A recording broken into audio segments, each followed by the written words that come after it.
রাষ্ট্রপতি দাদুর মৃত্যুতে সবাই শোকে ডুবেছিল। হঠাৎ এক মেয়ে ছোট পথ ধরে এসে কফিনের সামনে দাঁড়ায়। সে কফিন স্পর্শ করতে মৃত বলে ধরা দাদু নড়ে ওঠে। মেয়েটি বলে, আমাকে $50 লাখ দিন, আমি তাকে সম্পূর্ণ বাঁচাতে পারবো। রাষ্ট্রপতির সৎমা রেগে গিয়ে চিৎকার করে, এই মেয়েকে বের করে দাও। কিন্তু রাষ্ট্রপতি শোকসভার দিন কোনো অশান্তি চায়নি, তাই তিনি সহকারীকে টাকাটা দিয়ে দিতে বলে। সবাই অবাক, কেউ বিশ্বাস করে না মেয়েটি সত্যি মানুষ বাঁচাতে পারবে। কিন্তু আসলে সে এক দিব্যজ্ঞানী চিকিৎসক, যার গুরুর ভবিষ্যৎবাণী ছিল তার জীবনে এক মহাবিপদ আসছে, আর বাঁচতে হলে তাকে খুঁজে বের করতে হবে একজন বিশেষ মানুষকে, যার সঙ্গে তার ভাগ্য নির্ধারণ। সে এই নির্দেশেই সে রওনা হয়ে আসে আর লক্ষ্য করে রাষ্ট্রপতির শোক সভায় পৌঁছে যায়। কিন্তু সেখানে কেউ তার কথা বিশ্বাস করে না, সবাই ভাবে সে পাগল আর প্রতারক। রাষ্ট্রপতির সৎমা অভিযোগ করে বলে, তুমি আমাদের সম্পত্তি নিয়ে এসেছো। তবু মেয়েটি দৃঢ়ভাবে বলে, আমি মজা করছি না, আমি সত্যি তাকে বাঁচাতে পারবো। কিছুক্ষণ পরে ফাঁস হয়ে গেল এক গোপন রহস্য।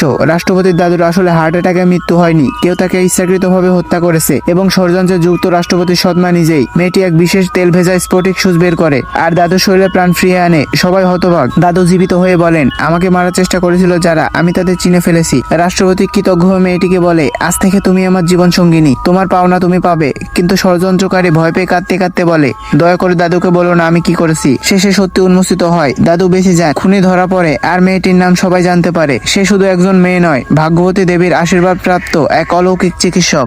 ভিডিওটি ভালো লাগলে একটি কমেন্ট করো, আর চ্যানেলে নতুন হয়ে থাকলে সাবস্ক্রাইব করো আমাদের চ্যানেলটি।